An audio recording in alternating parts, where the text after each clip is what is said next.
We have some breaking news out of the world of sports to bring you right now. Sources telling ESPN News that University of Alabama football coach Nick Saban is hanging up his coach's whistle. All good things come to an end. Yeah, my main man is stepping down. Hey, you all right? Why? Nick Saban retiring? Huh? Nick Saban retiring. What? It's on ESPN. Oh, shit, no. This right here hurts. I know it hurts you, and it hurts me. It hurts every Bama fan. Nick, tell me it ain't true, Nick. Tell me it ain't true. Tell me it ain't true, Nick. I know damn well you ain't retired, bro. And everybody that's not a Bama fan should appreciate the greatness that he's Oh, done for the college man. football. Be gone, Satan! Be gone! Couldn't handle the NIL. Making things on an even keel, Mr. Goodbye, Alabama. Goodbye. See you later. He's the greatest coach of all. He's the greatest one there ever was. Boy, nobody ever beat him. Yeah, obviously, I think a sad day in the game of football. It's surreal. You know, I know for me personally, he's always been coaching. Coach Saban knows I have a ton of respect for him, and everything that he's been able to do to help his team, help his players. Saban winning a record seven national championships. And I'm surprised because when you watch coaches that you may think like, oh yeah, this might be his last year, either they losing or you could kind of see them losing the love for the game. You could kind of see that stuff. Like, we seen none of that. Since Saban took over as Alabama's head coach in 2007, the Tide lead all of the FBS in practically everything. The only thing he chases is national championships. Nick Saban, the greatest coach ever in college football. Washington's Kalen Debour is negotiating a deal with Alabama to replace Nick Saban in Tuscaloosa. Why do you feel you're the guy? But I know that there's an expectation, and I know it can help our program together reach the same goals that have been set forth with championships, doing it in a way that's done with class, done with integrity, as we build better men. Format for the spring game will be, an offense versus defense. It's a chance for us to get better. It's a chance for us to take a next step, a chance for us to evaluate as well. And so try to really get down to the bare bones of playing some football. All right, I'm proud of how far we've come. Okay, we got so far to go. That's why we got to take this next step, all right? Here we go. Break it down, book. Hey, man, let's play with passion, bro. We worked too hard and not have fun today. Let's go. 1-0 on 3, 1, 2, 3. 1-0. And for the first time, Kalen Debour leads the Alabama Crimson Tide out of the tunnel. It does so to a standing ovation. All right, thank you. Roll Tide. 201-29 is Alabama's overall record under Nick Saban, a legacy that will live on forever in the state of Alabama and in all of college football history. It's going to be very hard to tell the story of college football without mentioning his name, and after 26 seasons, Nick Saban is retiring from coaching. So now, the Alabama Crimson Tide will be going through one of the most anticipated seasons since 2007. And yes, 2007 is the year Nick Saban joined the Alabama Crimson Tide, and this is the first year since then that Coach Saban is no longer there. And with that in mind, many fans are still wondering how good will Alabama be in the post-Saban era. Alabama has new coaches in Kalen Debour and the staff that he has assembled, so if you think things will be the same, then I have to disagree. I'm not saying that Alabama is going to fall off, because I do not believe that at all. However, I think the way Alabama win is going to be entirely different. Saban is a guy who definitely was defensive minded. Early in his career, he relied heavily on the run and adapted to the passing era of football, rarely took risks, and maintained a more old school approach. However, in my honest opinion, Kalen Debour is the complete opposite of that. A guy who prefers to pass but is balanced in his attack, takes way more risks, which I think some fans aren't going to be ready for, at least initially. On top of the coaching differences, we're going to talk about QB1 Jaylen Milroe and the new players to watch out for. But before we get into that, help a brother out, hit that like and subscribe button. We're on the way to 2,000 subscribers. And with that, let's get into to this video.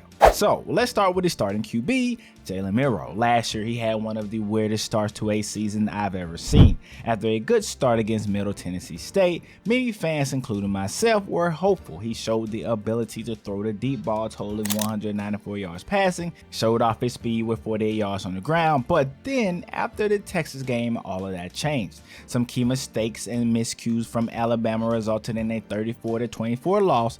Milroe had 255 yards passing, but that also came with 2 interceptions, which helped Texas score 10 of their 34 points. There were some missteps on the defense as well that day that led to the loss, but at that point in time, the weight of the loss was primarily on the shoulders of Jaylen Milroe, as we would see him being benched the following week against South Florida. Some believe Saban was sending a message, some believe he wanted to see what the other QBs had. Either way, after some below average QB play in a rainy 17-3 win for Alabama, Milroe would return to the starting lineup against Ole Miss, and in my opinion, he would improve after that.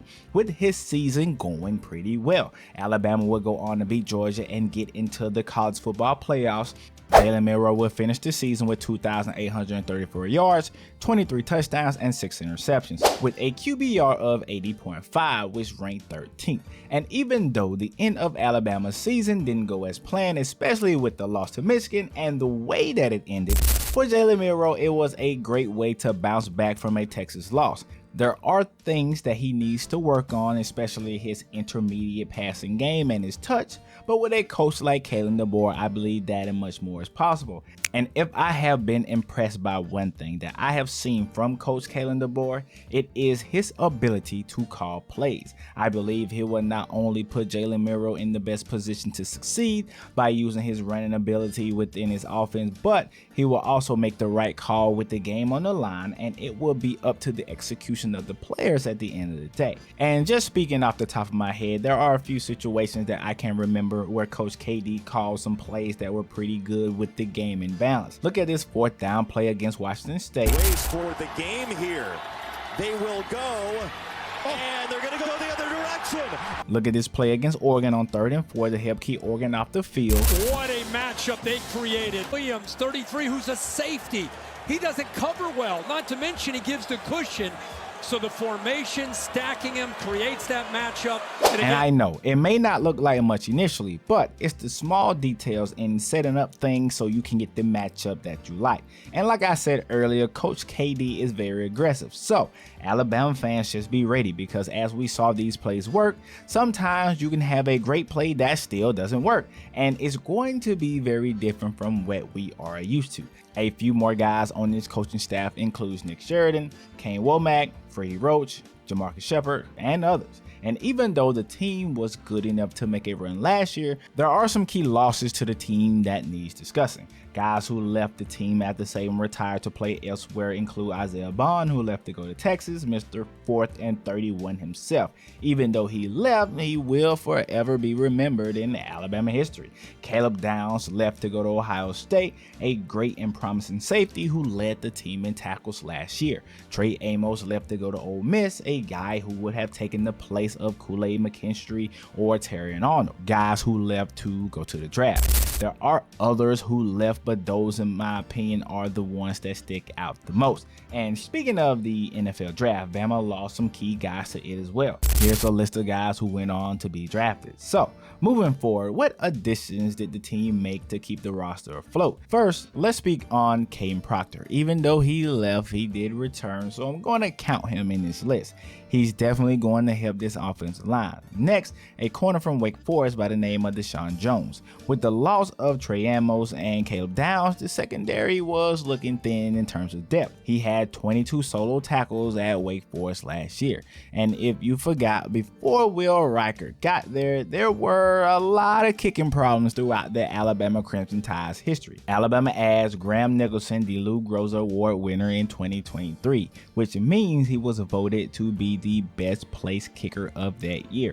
Other additions include safety King Mack, offensive lineman Gino Verdemart, and safety Cam Howard. All these guys who came in the spring transfer window. Here's a list of the names right here. And even before the spring transfer window, there were a couple of guys added. there is the addition of center Parker Bradford, which I believe will go a long way. Last year, the Alabama Crimson Tide had some snap issues, so I believe he will come in and clean it up and be a great addition. Jordan Bernard is another guy who came over with Kalen DeBoer, and he could potentially be a guy who is a sleeper in a already deep wide receiver room. We saw during A-Day that he has the ability to catch the ball not only in traffic, but also stretch the field and be a deep ball threat. This wide receiver room is going to be very interesting to watch this season. I'm not going to go too in depth on the true freshmen because we haven't seen much from them yet other than their high school film, but just like many Bama fans, including myself, I'm very excited to see how Ryan Williams will contribute to this team. We do have to remember that he is only a freshman, but the potential is there. Caleb Odom is another guy with great upside, moving from the tight end position to the wideout position. And I also like freshman Jaylen Milroe. Whether he contributes now or later, I believe at some point in time he will be a key piece for this Alabama Crimson Tide team. And in this video, I'm not going to go over everyone, that would take forever, but I want to leave you guys with my favorite players that I've seen during this A-Day period. And that is Justice Haynes and Jaylen Milroe. Initially, I thought it would definitely be Justice Haynes as the clear-cut #1. I'm still leaning that way, but I could be wrong. Let me know what you guys think down below in the comment section. Who is the RB1? I made a video specifically talking about Justice Haynes. Click the link down below if you want to see that video where I give why I believe he is the next great running back at Alabama, and I still believe that to this day. But it would be crazy for me to not say that Jaylen Milroe impressed me a whole lot. This could potentially be the new dynamic duo in Tuscaloosa. This will also help open up the pass game for Jaylen Milroe. The offense looked very explosive. I'm not sure how to judge the defense yet, but only time will tell. I could go on and on about guys like Kobe Prentice, Kendrick Law, and others. I really do believe that Prentice is going to have a breakout year this year. I could talk about all of that. The new look defense under Kane Wommack and how all of this is going to develop. Kane Wommack, from what I can see, primarily runs a 4-2-5 defense, which is different from what Saban ran, which was primarily a 3-4 based defense. And yes, packages are interchangeable, so we will see how everything turns out this year. This Alabama team will be very different from what many are used to, and that's important to remember. And with all that being said, I want to know what you guys think about Coach KD. How will everything go down this season? What are your thoughts and opinions? Comment those down below. Don't forget to like, comment, and also subscribe. I'll see you guys in the next video.